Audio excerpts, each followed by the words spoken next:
are the men and women who make history. Usually it's neither those born with a silver spoon nor people born into families of chiefs, kings and the powerful in society. Despite their beginnings and what life throws at them, it can be anyone determined to make a difference in their lives or the lives of others.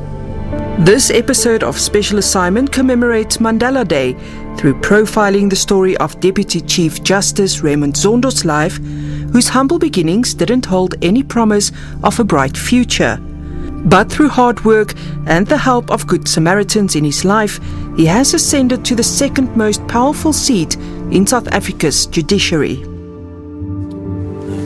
When I'd finished my junior degree, I went back to this man. His name was Mr. Musa, and thanked him and asked him what arrangements we could make for me to pay back.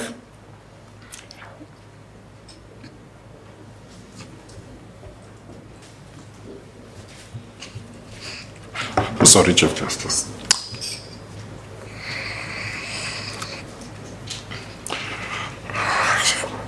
So he said, no, don't worry. Just do to others what I've done to you. We also bring you exclusive footage of the judge's much-anticipated meeting with one of his benefactors, who 40 years ago helped his family with food, which allowed him to pursue his first law degree, even though he didn't know him.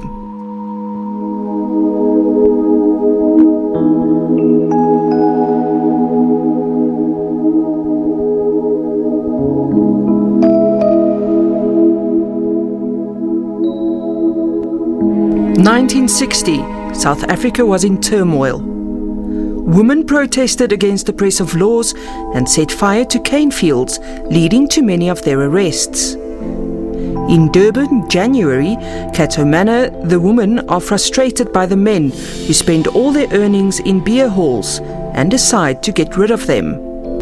South Africa sees civil disobedience as a result of unjust laws against black people, and in March in Sharpeville, black anger is elicited following the killing of 60 protesters, and the country goes into a state of emergency.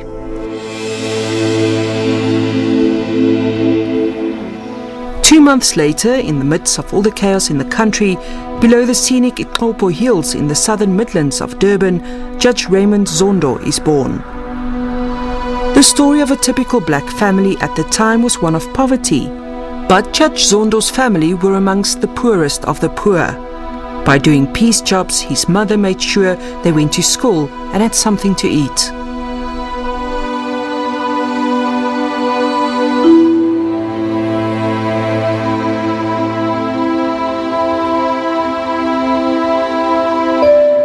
Life was difficult when you had situations where there was no food, sometimes at home, or sometimes when you were having dinner at home, you would, as a family, be talking about maybe you shouldn't finish the food because you don't know whether there will be food the following day.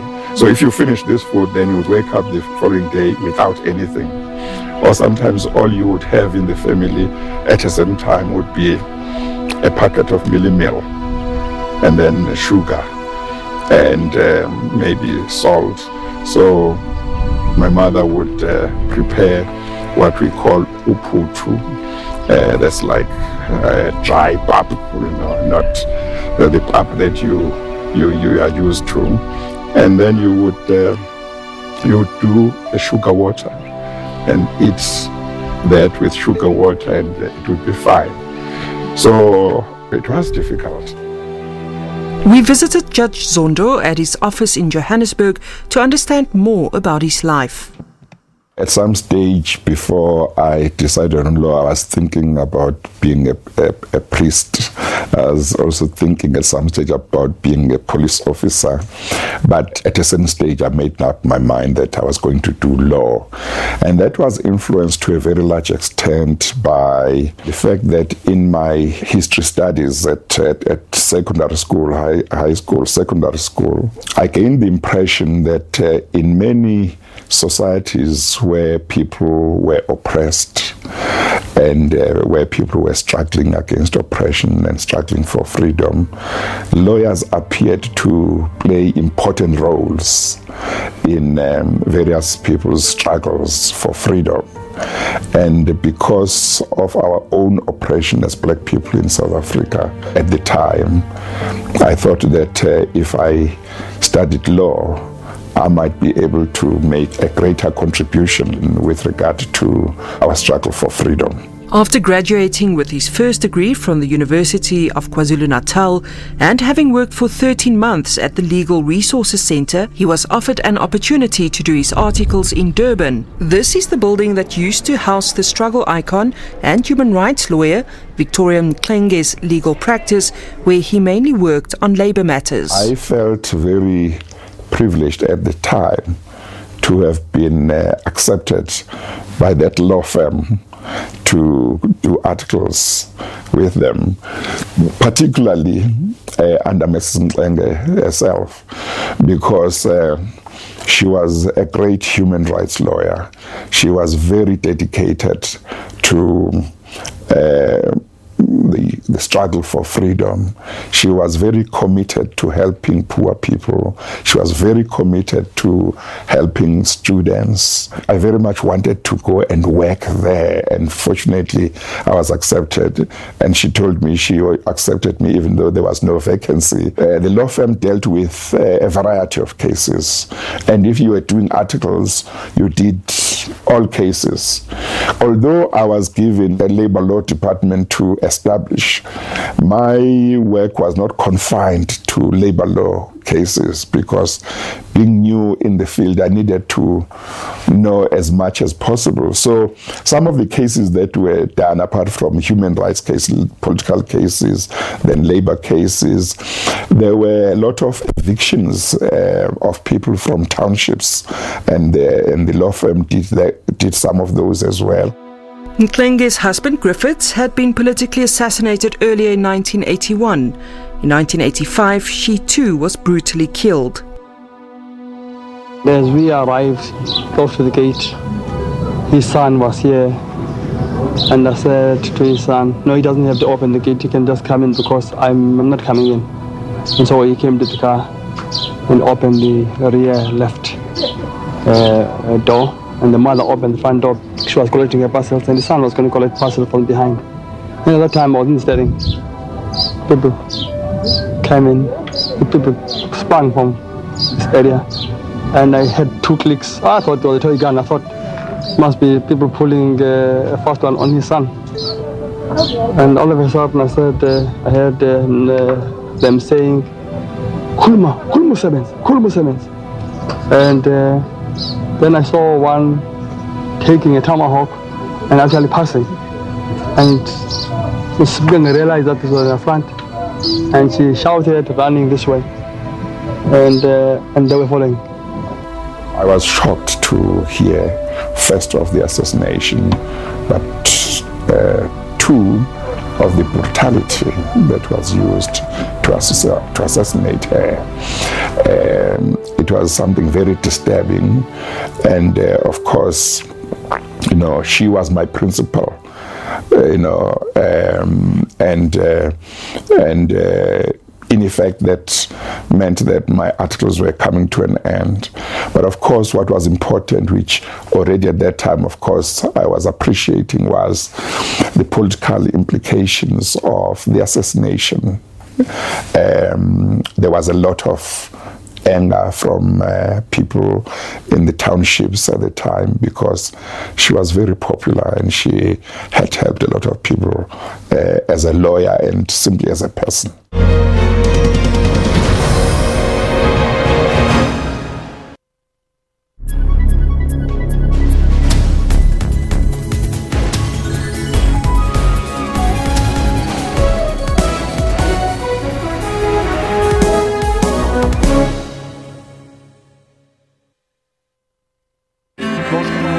What guides us?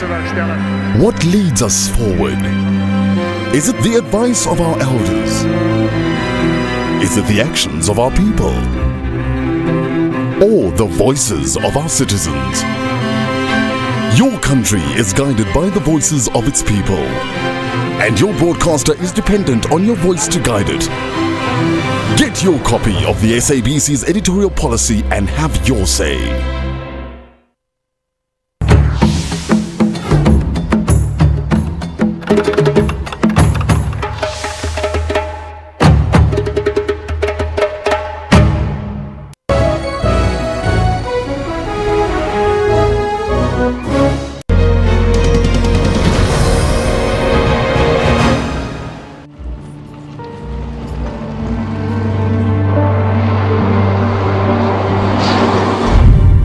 Where we used to walk when we were going to school when I was at primary school. I'm going to show you here. There is a spring. This is the spring where they used to fetch water as children. Before meeting his benefactor, Judge Zondo took the opportunity to retrace his footsteps in the village he left as a young man, armed only with hope and determination to improve the poverty-stricken circumstances of his family. Special Assignment went along with him to retrace his beginnings.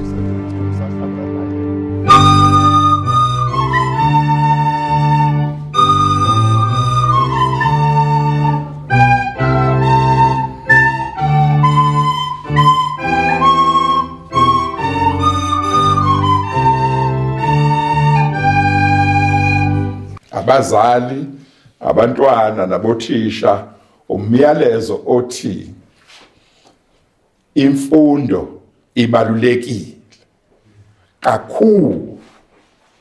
Ngakho ke umntwana, umzali, uthisha, bonke labantu kufanele babambisane ukuthi benze ukuthi umsebenzi wokufundisa umntwana esikoleni ube impumelelo. I could see that he was going to be somebody great because he was a very intelligent man. He taught us Latin even as one of schoolmates. Judge Zondo is a good example to this community because he was coming from the poorest of the poor family. He was brought by a single parent, but he never lost the vision, what he wanted to be. I can imagine the distance that he was walking, about 20 kilometers coming to the school, walking through plantations, but he had an ambition to become an important person. While living in this area, a concerned neighbor once gave him 3 white shirts because he had no clothes and was a respectful and hard-working child. Judge Zondo has fond memories of his mother and will always appreciate her efforts to educate him and his siblings under the most trying of circumstances. When at some stage my mother wasn't at home for about a year because she was sick and she had gone to receive some medical treatment, Mrs. Madondo was the person that was effectively keeping an eye on my younger brothers and sister at home because they were like a child-headed family at the time. I was at university at the time. Now, this path here is quite important. It is the path we used when my mother was walking me to the bus on my when I went to boarding school for the first time in 1976. So on the day that I went to boarding school for the first time in January 1976, my mother came and passed through the Madondo residence. As we were walking here, my mother was emphasizing to me that I should not, when I'm at boarding school, forget why she had sent me to boarding school. She was emphasizing the importance of education.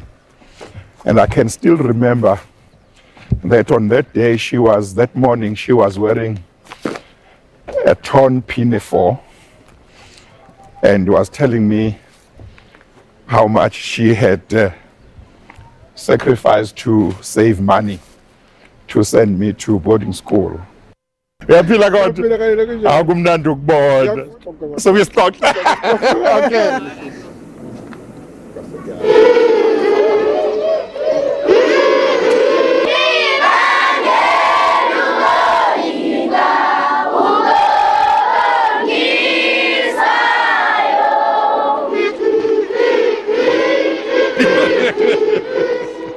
Balekile ukuthi nizitshele ukuthi nifuna ukuba izinto ezinkulu ezimpilweni zenu. Yes? Yes. Ningacabanga ukuthi ngoba nisendaweni okuthiwa semakhaya ngoba niphuma ezindaweni emindenini mhlambe engamile kahle nicabanga ukuthi nina anikufanele ukuthi niphumelele nibe lapha phezulu. Nani kufanele lokho. Yes? Yes. There's nothing that you can do without being educated. Today we need education. A job that we have these days needs people who are well educated. That's the things that he has left with the school and with the learners as well. He is from a very humble family. He was different from, I would say, from many boys. He was not, in most cases, looking after cattle because I remember that there were no cattle at his home. But what he used to do was to fetch water from the spring, having a bucket on his head, collecting firewood from the field and from the forest, having firewood on his head. And at that time, boys used to laugh at him as if that was normal. It was not normal what he was doing, but he was doing a good job. And what I liked him, as I say, that he's 6 years younger than me, he was very positive in everything he was doing. This is St. Mary's Seminary. It used to be the boarding school that Judge Zondo matriculated from.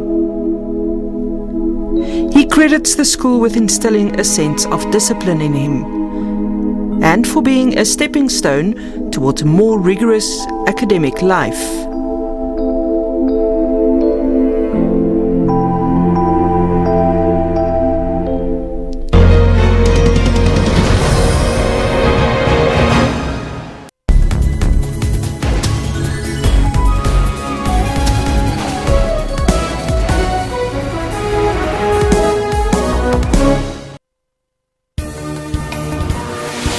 It is 6 p.m. Central African Time, broadcasting live from Johannesburg. This is Primetime News. South Africa said farewell to one of the Rivonia trialists, Uncle Kathy, a fearless stalwart. With this man who was so engaged, so busy, so witty, so funny, so wise, and so incredibly principled. Joseph Shabalala has been honored for his contribution to the South African music industry. A statue in his honor was unveiled during an annual gala dinner in Ladysmith. The shot of the day, however, belonged to American Daniel Berger, who chipped in for an eagle on the par 4 fifth hole. For all your news updates, stay on Primetime News every Saturday and Sunday from 6 p.m.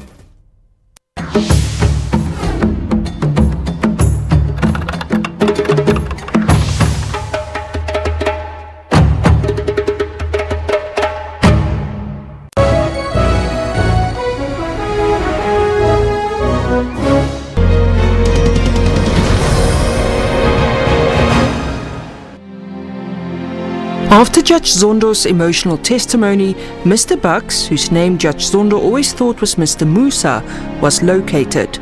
Judge Zondo had hardly had any contact with him in 40 years, but now he saw his picture in the newspaper. The much anticipated meeting between the two men is only 1 day away. A day before the meeting, the judge stopped over at the house which holds many sad memories for him and his family. Here is a house that I built in 1989 before I got married. In 1992 or 3, there was political violence in the area, and at that time I was working as an attorney in Durban, and my mother and my other siblings were living here And I got a call while I was in the office that there was a plan to attack the Zondo family. And then I immediately left Durban and drove here that day. And I then took my mom and my other brothers. My sister was not here. And I said they must just take whatever they could. And we had to leave immediately because the information I got that the family was going to be attacked that same night. So I took them and we left everything. And we never came back to take stuff. Indeed, there was an attack on the family that night, but fortunately there was nobody. Throughout his ups and downs, his family has been his main source of strength. We met at the post office at Kopo, and I just saw this guy, and I can't really say what attracted me to him, but I just loved the guy as he was. He was a very supportive dad when they were so little. He used to play with them, and even though I had to do so much work on my own because he was busy, he was always busy. Even if when he was a lawyer, he was always busy. So I had to do everything, but he was so supportive, especially financially. He was supportive. As captain of the Dolphins, his son Kaya is a successful cricketer. He took important lessons from his father. He's been very influential towards me when it comes to my career and just guiding me as a human being. So obviously he's been through quite a lot in his life, and he's helped me get through the little bit that I've had to struggle with in my life. The final stop, the shop where it all started. This is where Judge Zondo took a chance and asked the man he thought was Mr. Musa, a total stranger, for help. This is either we were standing here or somewhere here. That is Mr. Bucks and myself on that Saturday morning when I approached him and asked him whether he could give me a loan that I would use to support my family for 3 years while I was studying at university. And he said he would give my mom, he would give me a voucher that I would give to my mom, and my mom needed to come to this shop once a month and get groceries. Today is the anticipated day. Mr. Suleiman Bucks arrives. The judge's family is excited to meet the man who has played an important role in their father's life. I'm all right. How are you? Welcome. It's so good to see you. This is the Mr. Bucks. Yes. Good morning, Mr. Bucks. How are you? Thank you. Welcome. Mr. Bucks brought some of his family members to witness this moment. After their arrival, both families meet for the first time and share a generous feast that makes the moment last. This is something that you need symbolically for this war. So when you have it in your house, just remember that it is given to you because we believe that you are contributing to helping people get out of poverty through education and other ways that you are using. So you might just put it somewhere in your house, and it will remind you of us, and it will remind you of this occasion. Thank you very much. Thank you. Thank you very much. And for Mr. and Mrs. And there's Thank you very much. Thank you. Thank you very much. Thank you very much. There's a saying that goes something like this: if you haven't thanked the creation, you haven't thanked the creator. Yes. And indeed, I feel personally, and I think my family would all agree, that it's your attitude of gratitude that has actually brought you to where you are today. And we thank you too. Thank you so much.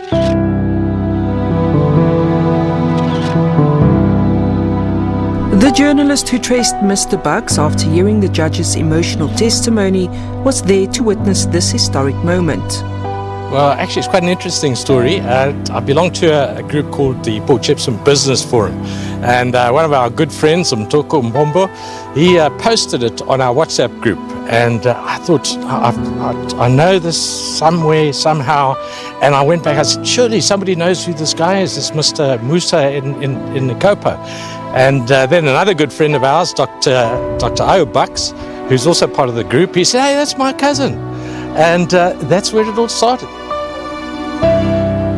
Qualified with 3 master's degrees, having chaired the initial board that established South Africa's Commission for Conciliation, Mediation and Arbitration, having been a Labour Court and its Appeals Court judge, and now the Deputy Chief Justice of the highest court in South Africa, the Constitutional Court, Judge Zondo is thankful for the road travelled and recognises the responsibility that lies ahead, which includes transformation and improving the efficiency of the courts.